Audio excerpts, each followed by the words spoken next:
Hi students, நான் உங்க Bala sir. Waves டாபிக்ல 1 மார்க் क्वेश्चनல third part பத்தி பார்க்க போறோம். क्वेश्चन நம்பர் 12ல இருந்து நாம பார்க்கணும். क्वेश्चन நம்பர் 12 என்ன அப்படினா ஊஞ்சல் ஒன்றில் உள்ள மனிதன் ஊஞ்சல் செங்குத்து கோட்டிலிருந்து 60 டிகிரி வரும்போது ஒரு விசிலை எழுப்புகிறான். அதன் அதிர்வெண் 2 கிலோஹெர்ட்ஸ். ஊஞ்சலின் நிலையான பிடிமானத்திலிருந்து விசில் 2 மீட்டர் தூரத்தில் உள்ளது. ஊஞ்சலின் முன்னே வைக்கப்பட்டுள்ள ஒரு ஒலி உணர்கருவி அந்த ஒலியை உணர்கிறது. ஒலி உணர்கருவி உணரும் ஒலியின் பெரும அதிர்வெண் என்னன்னு கேக்குறாங்க. சோ நம்ம என்ன பண்ணணும் அப்படின்னா இந்த ஒலி உணர்கருவியை அந்த சென்சாரை நம்ம அப்சர்வர்னு எடுத்துக்கிறோம். இந்த விசில சோர்ஸ் ஒலி மூலம்னு எடுத்துக்கிறோம். இப்போ இது மேத்தமேட்டிக்கலா ஒர்க் அவுட் பண்ணி நம்ம ஆன்சரை ஃபைண்ட் அவுட் பண்ணலாம். இன்னொன்னு ஷார்ட்கட்டா நான் என்ன சொல்றேன் அப்படின்னா லாஜிக்கலா நம்ம திங்க் பண்ணோம் அப்படின்னா இங்க என்ன இருக்கு அப்படின்னா இப்போ இந்த டயகிராம் போடுறேன் பாருங்க. சோ இது அந்த ஊஞ்சலுடைய பொசிஷன். சோ இது ஈக்விலிபிரியம் பாயிண்ட் வச்சுங்க. சோ இது ஈக்விலிபிரியம் பாயிண்ட். சோ இங்க இருக்கு. சோ இங்க தான் நம்முடைய அப்சர்வர் இருக்காரு. அதாவது ஒலி உணரக்கூடிய கருவி இருக்கு.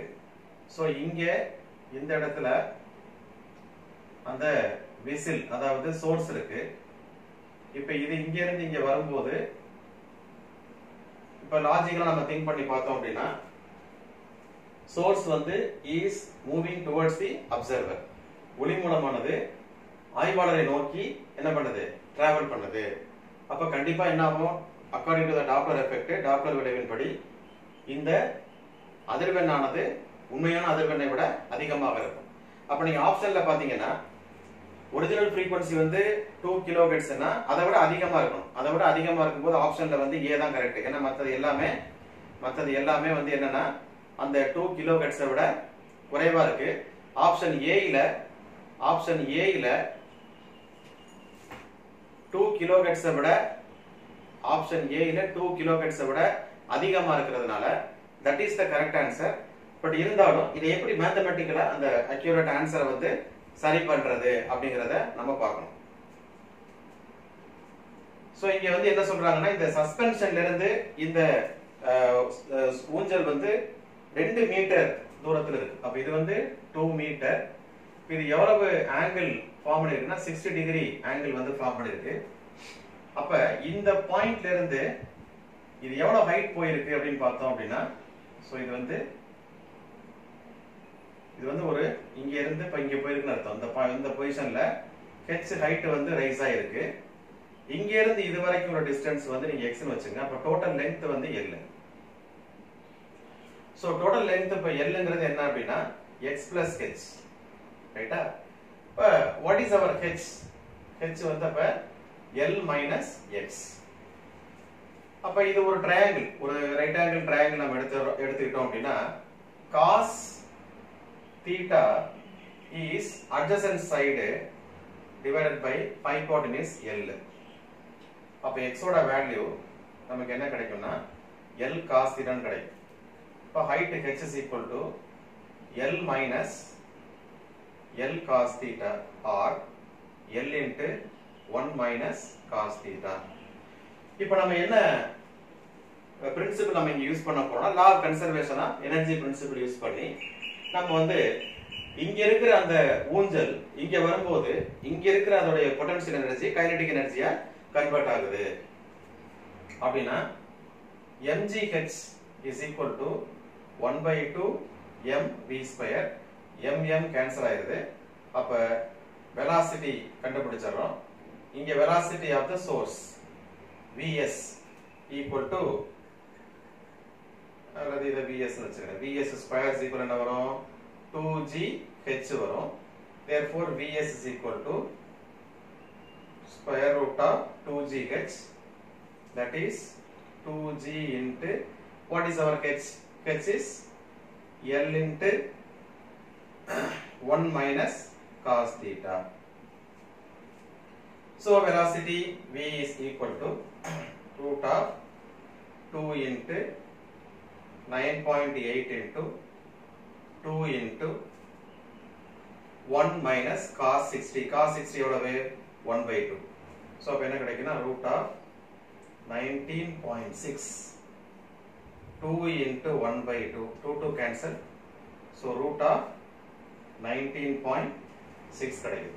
root of 19.6 ஓட வேல்யூ வந்து உங்களுக்கு எக்ஸாக்ட்டா நீங்க பாத்தீங்கன்னா 4.427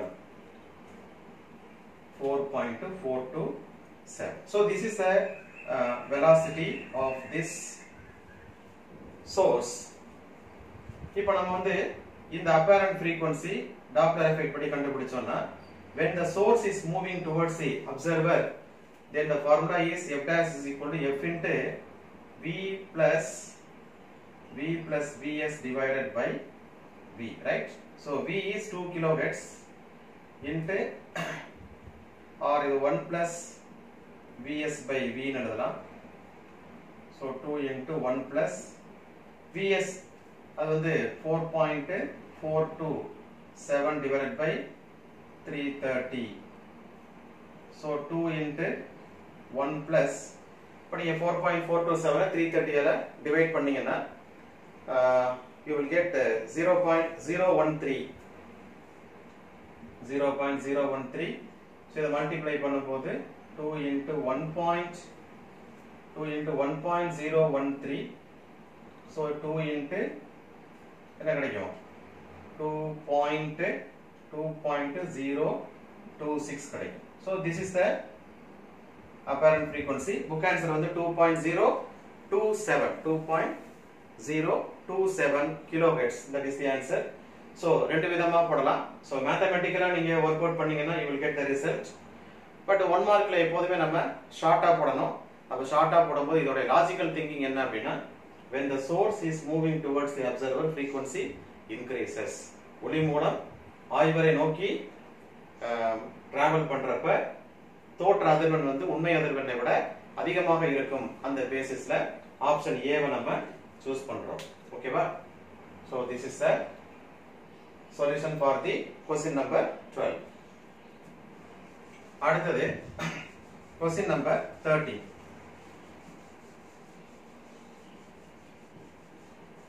question number 13, நேர்க்குறி x இன் திசையில் செல்லும் அலையின் வீச்சு t equal to 0 will y is equal to 1 divided by 1 plus x square, t is equal to 2 செகண்ட்ல y is equal to 1 by 1 plus x minus 2 the whole square அமைகிறது. அலையின் வடிவம் மாறவில்லை எனில் அலையின் திசைவேகம் கேக்குறாங்க. சோ அலையின் திசைவேகம் என்ன அப்படினு பாத்தீங்கன்னா velocity வந்து நமக்கு தெரியும் delta x by delta t. So இங்க delta t வந்து 2 minus 0 2 செகண்ட் ஆகுது. So 2 second and delta x வந்து x ல இருந்து x minus 2 க்கு போகுது. So x minus of x minus 2, so x minus x plus 2 இது ரெண்டு கேன்சல் ஆயிரும். So 2, therefore velocity 2 by 2 is 1 meter per second. so your answer is option B. option B is the correct answer. then question number 14. question number 14, சீரான கயிறு ஒன்று m நிறையுடன் நிலையான அமைப்பிலிருந்து செங்குத்தாக தொங்குகிறது. கீழ்முனையில் ஒரு குறுக்கலை துடிப்பு ஏற்படுத்தப்படும் பொழுது கீழ்முனையிலிருந்து இந்த துடிப்பு மேலேறும் பொழுது அதனுடைய வேக மாறுபாடு v ன்னு சொல்றாங்க. கீழிருந்து உயரம் h ஐ பொறுத்து அது எந்த வரைபடத்திற்கு பொருந்துகிறது அப்படினு சொல்றாங்க. சோ இதுல வந்து ஃபர்ஸ்ட் நம்ம பார்க்க போறது velocity of the wave in a solid material is root of tension divided by linear mass density. p ங்கிறது இழுவிசை, mu ங்கிறது ஓரலகு நீளத்திற்கான நிறை, அது நிறை அடர்த்தின்னு சொல்றோம். ஓரலகு நீளத்திற்கான அந்த நிறை வந்து அதாவது நிறை அடர்த்தி வந்து மாறிலி, mu வந்து கான்ஸ்டன்ட். அப்ப வந்து v வந்து proportional to root of tension வருமா. tension T is equal to mg. so m வந்து mass வந்து volume into density into g.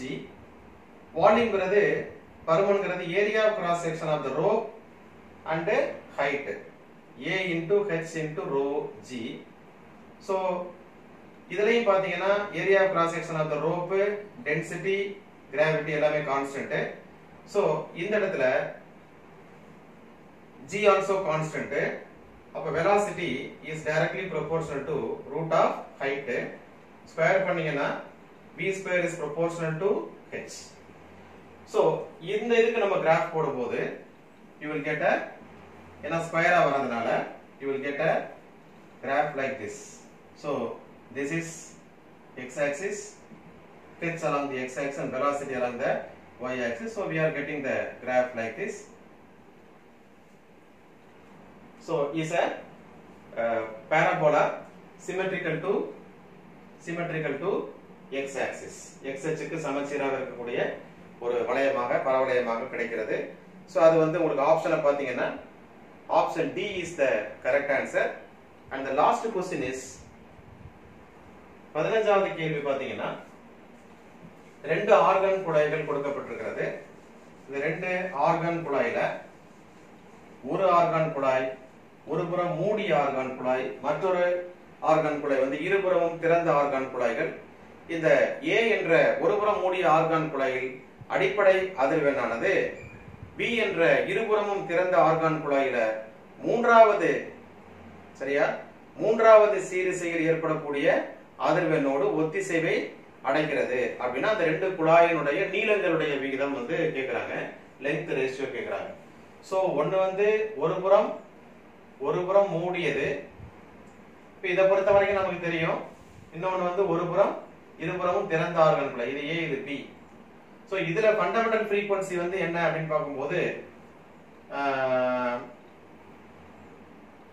நமக்கு வந்து fundamental frequency n is equal to v divided by